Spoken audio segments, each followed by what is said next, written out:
Welcome student, welcome to NEET biology lecture. Student, आज हम start करेंगे बायोलॉजिकल क्लासिफिकेशन में टैक्सोनॉमिक की को।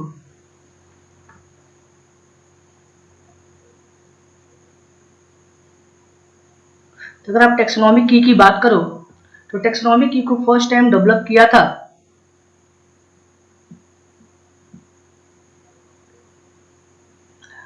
बाय जॉन रे।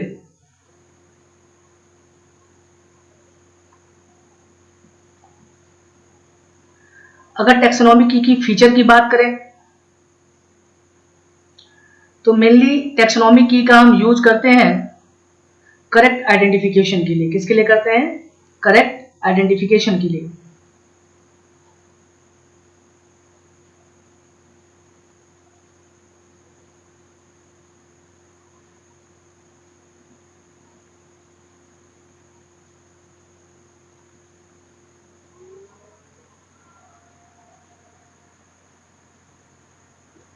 नेक्स्ट अगर बात करें टैक्सोनॉमिक की में, तो जो डिफरेंट कैटेगरी होती है उसके लिए अलग अलग टैक्सोनॉमिक की प्रेजेंट होते हैं।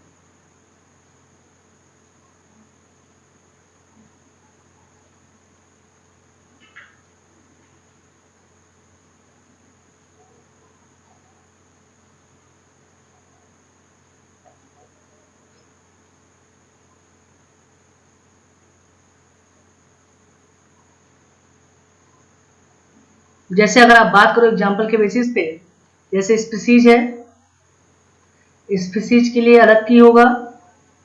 जीनस है, जीनस के लिए अलग की होगा। ऐसे और भी आप आगे बात कर सकते हो। ठीक है, चलिए नेक्स्ट आगे अगर आप फीचर की बात करें तो जो पेयर ऑफ कंट्रास्टिंग कैरेक्टर होते हैं की में, यानी pair of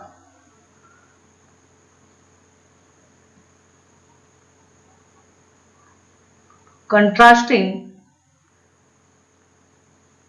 character in a की, उसको हम क्या टर्म देते हैं? कॉपलेट। क्या बोलते हैं? कॉपलेट। ठीक है, नेक्स्ट आगे बात करें, जो ईच स्टेटमेंट होता है की में, उसको हम बोलते हैं, टर्म देते हैं लीड।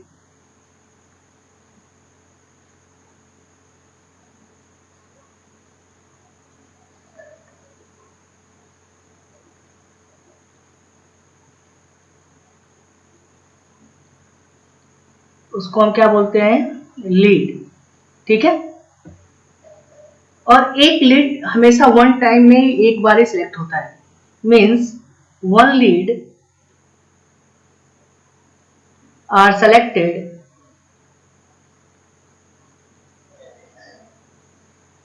एट वन टाइम,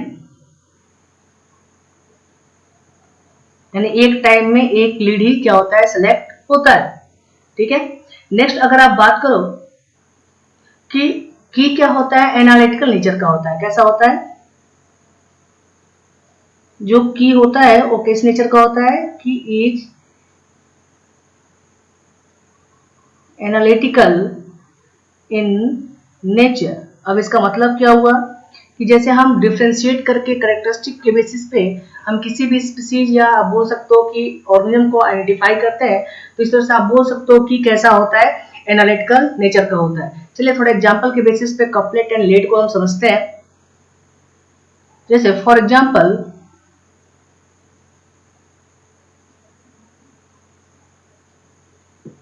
जैसे फिश के लिए टेल का एक फीचर है। जैसे आप बोलते हो कि टेल इज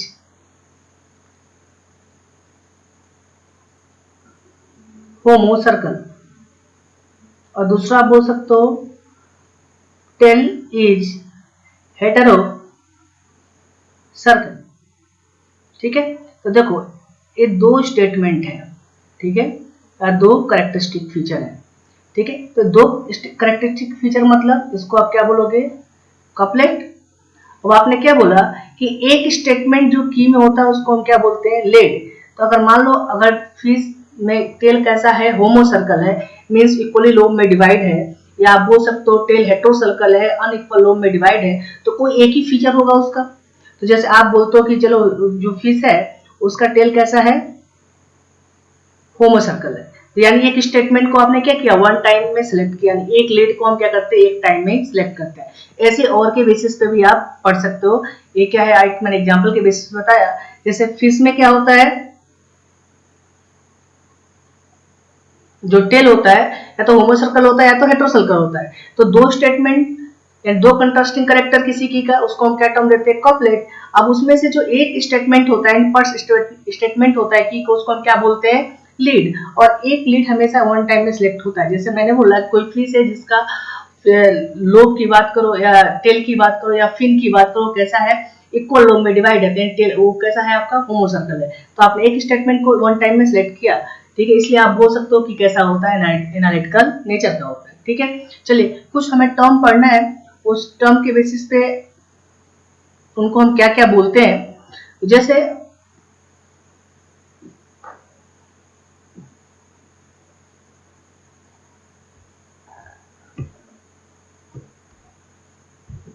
फर्स्ट अगर आप देखें,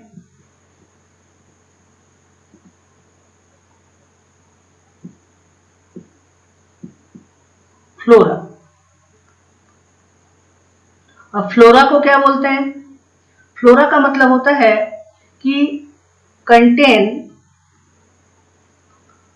account of habitat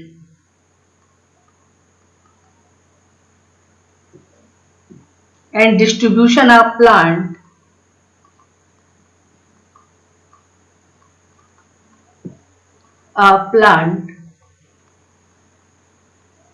in a given area, in a given area means अगर किसी स्पेसिफिक एरिया की आप बात करो या गिवन एरिया की बात करो, तो वहां पे जो प्लांट का डिस्ट्रीब्यूशन है, उसका हैबिटेट है, उसके बेसिस पे जो हम डिटेल नॉलेज रखते हैं, उसको हम क्या बोलते हैं, टर्म देते हैं फ्लोरा। ठीक है,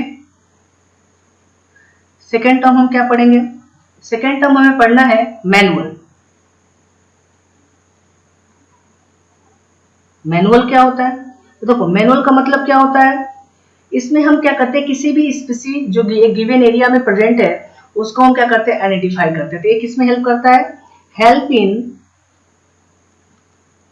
identification of species in A given area.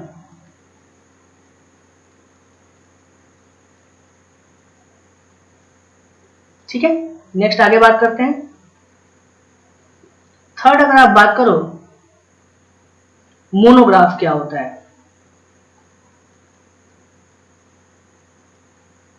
तो मोनोग्राफ का मतलब क्या होता है, तो मोनोग्राफ का मतलब होता है कि अगर हम किसी टेक्सॉन का पर्टिकुलर अगर इंफॉर्मेशन देखें लेते हैं, उसको हम बोलते हैं मोनोग्राफ। तो इसको हम क्या बोलते हैं, information of a particular tax on, information of a particular tax on, उसको शॉर्ट टर्म में हम क्या बोलते हैं, मोनोग्राफ। नेक्स्ट हम बात करेंगे इसके बाद कैटलॉग। कैटलॉग किसको बोलते हैं हम, तो कैटलॉग का मतलब होता है अगर हम किसी स्पीसीज को कुछ फीचर के बेसिस पे हम क्या करते हैं, लिस्ट आउट करते हैं, तो उसको हम बोलते हैं कैटलॉग। ठीक है, इसका मतलब क्या होता है,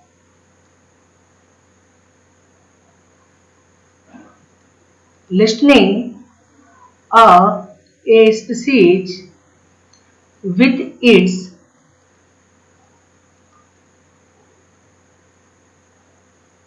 few character या आप बोल सकते हो फीचर्स, ठीक है, या आप बोल सकते हो और की। ठीक है, अगर हम किसी स्पीसीज को उसके कुछ कैरेक्टरिस्टिक या फीचर या की के बेसिस पे क्या करते हैं, हम लिस्टिंग आउट करते हैं, तो उसको हम टर्म देते हैं कैटलॉग। क्या बोलते हैं, कैटलॉग। ठीक है, चलिए नेक्स्ट इसके बाद जो हम पढ़ेंगे,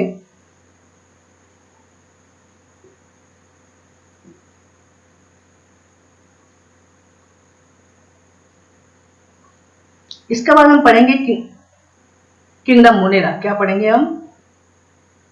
किंगडम मोनेरा। अब किंगडम मोनेरा में हमें क्या क्या पढ़ना है? तो सबसे पहले तो देखते हैं किंगडम मोनेरा में कैसे ऑर्गेनिज्म आते हैं। तो किंगडम मोनेरा में ओवरऑल सारे प्रोकैरियोट्स क्या है इंक्लूड है, यानी इसमें कौन से इंक्लूड है? इंक्लूड्स ऑल प्रोकैरियोट्स, यानी सारे प्रोकैरियोट्स किसमें इंक्लूड है? किंगडम मोनेरा में। ठीक है, अगर आप बात करो इसमें जो ऑर्गेनिज्म होते हैं उनके स्ट्रक्चर वगैरह कैसे प्रेजेंट होते हैं, ऑर्गेनाइजेशन कैसा होता है, तो इनमें क्या होता है? सिंपल स्ट्रक्चर होता है, कॉम्प्लेक्स ऑर्गेनाइजेशन होता है। कैसा होता है? Simple structure and complex organisation. ठीक है, तो जितने भी किंगडम मोनेरा है उसमें जो भी स्पीसीज प्रेजेंट है उसका स्ट्रक्चर कैसा होता है? सिंपल होता है। अगर ऑर्गेनाइजेशन की बात करें तो ऑर्गेनाइजेशन कैसा होता है? कॉम्प्लेक्स होता है। नेक्स्ट अगर थर्ड बात करें, अगर हम बात करें कि ये मोस्ट क्या होते हैं? एक्सटेंसिव मेटाबॉलिक डाइवर्सिटी इनको देखने को मिलती है, यानी मोस्ट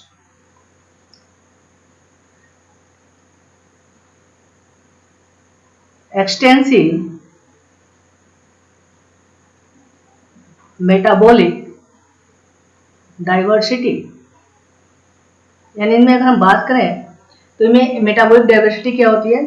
काफी तेजी से बोल सकते हो, ग्रोथ भी करते हैं, डेवलप भी करते हैं। तो इनमें हमें मेटाबॉलिक डाइवर्सिटी क्या होती है? बहुत ज्यादा ही देखने को मिलती है। ठीक है, अब देखेंगे हम किंगडम मोनेरा में मेनली कौन कौन से ग्रुप आते हैं। तो नेक्स्ट जो हमारा है टॉपिक वो हम पढ़ेंगे कि किंगडम मोनेरा में कौन कौन से ग्रुप क्या है इंक्लूड है। तो किंगडम मोनेरा में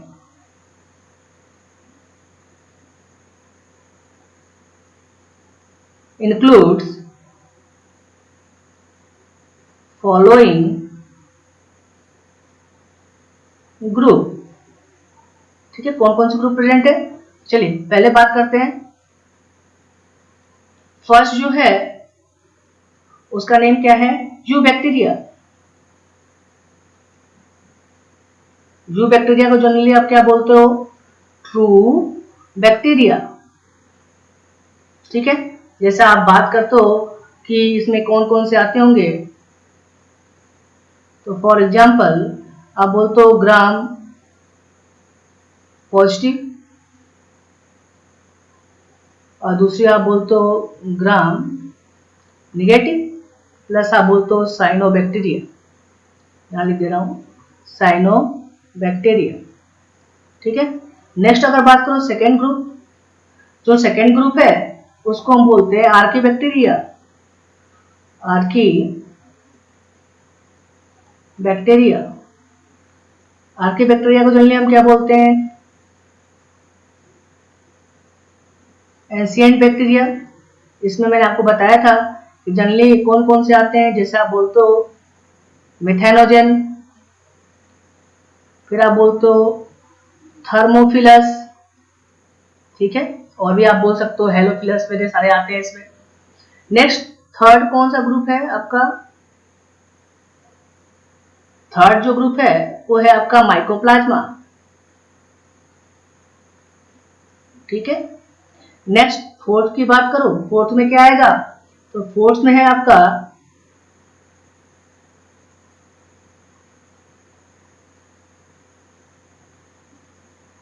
रिकेट्सी। और उसके बाद हम बात करें फिफ्थ में क्लेमाइडी।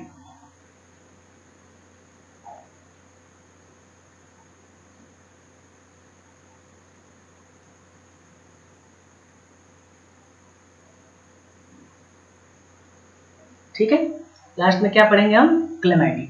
ठीक है, तो हमें इन सारे ग्रुप को पढ़ना है। यू बैक्टीरिया क्या होते हैं, आर्के बैक्टीरिया क्या होते हैं, माइकोप्लाज्मा क्या होता है, रिकेट्सी या आप बोल सकते हो रिकेटेसी बैक्टीरिया क्या होता है, क्लेमाइडी बैक्टीरिया क्या होता है। तो सारे ग्रुप को हम पढ़ेंगे। ठीक है, सबसे पहले हम कुछ साइंटिस्टों का कंट्रीब्यूशन पढ़ेंगे। कौन से साइंटिस्ट का इस किंगडम मोनेरा में काफी सारे साइंटिस्टों का रोल है डिस्कवरी वगैरह में। चलिए देखते हैं कुछ साइंटिस्टों का कंट्रीब्यूशन। सबसे पहले हम क्या देखेंगे?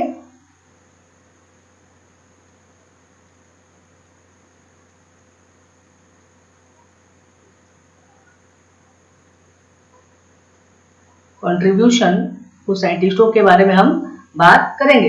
ठीक है, अगर आपसे आप बात करो कि बैक्टीरिया को फर्स्ट टाइम डिस्कवर किसने किया था, तो सबसे पहला हम बोलेंगे bacteria were discovered by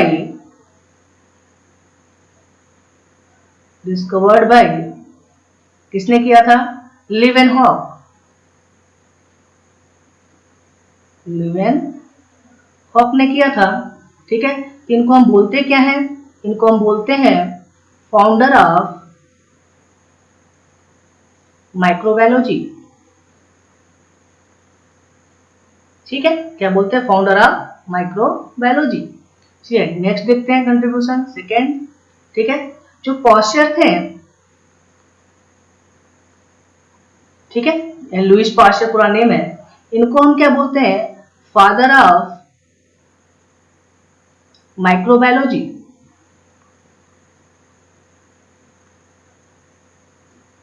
microbiology जिसमें हम क्या करते हैं, माइक्रो ऑर्गेनिज्म को क्या करते हैं, स्टडी करते हैं। तो पाश्चर को हम क्या बोलते हैं, फादर ऑफ माइक्रोबायोलॉजी। ठीक है, इन्होंने ही टर्म दिया था, इन्होंने कौन सा टर्म दिया था, टर्म माइक्रो ऑर्गेनिज्म। ठीक है, तो माइक्रो ऑर्गेनिज्म टर्म भी किसने दिया है, लुईस पाश्चर ने। ठीक है, नेक्स्ट देखते हैं साइंटिस्ट के बारे में। अगर हम नेक्स्ट बात करें तो एक साइंटिस्ट है एरेनबर्ग।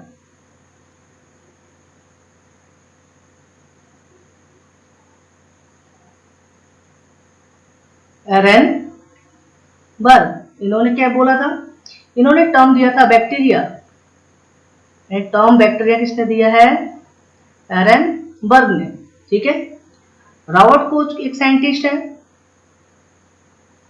रॉबर्ट कोच, जिनको हम क्या बोलते हैं, father of bacteriology. Father of bacteriology. ठीक है, फादर ऑफ बैक्टीरियोलॉजी किसको बोलते हैं, रॉबर्ट कोच को। नेक्स्ट इसके बाद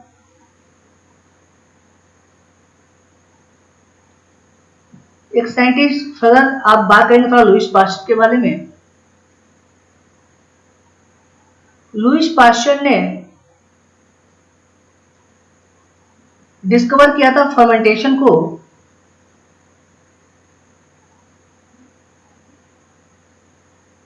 फर्मेंटेशन को, ठीक है, जो किसके थ्रू होता था, बैक्टीरिया के थ्रू। किसके थ्रू होता था, बैक्टीरिया थ्रू। यानी बैक्टीरिया जो किसमें इन्वॉल्व होते थे, फर्मेंटेशन में। तो लुईस पाश्चर ने फर्मेंटेशन को डिस्कवर किया था और बताया था कि कुछ बैक्टीरिया क्या होते हैं, फर्मेंटेशन में इन्वॉल्व होते हैं। आगे आप और भी पढ़ोगे, फर्मेंटेशन में ईस्ट का भी रोल होता है, फंगस का भी रोल होता है। ठीक है, वो सही है, बट लुईस पाश्चर ने फर्स्ट टाइम फर्मेंटेशन जो डिस्कवर किया था, तो उसमें बताया था फर्मेंटेशन प्रोसेस किसके वजह से होता है, बैक्टीरिया की वजह से। ठीक है, और इसके बेसिस पर उन्होंने थ्योरी भी दिया था, जर्म थ्योरी ऑफ डिजीज। ठीक है, वैसे इतना इंपॉर्टेंट नहीं है, बट आप याद रखेंगे कि लुईस पाश्चर ने फर्मेंटेशन प्रोसेस को डिस्कवर किया था और बोला था किसके थ्रू होता है, बैक्टीरिया के थ्रू होता है। ठीक है,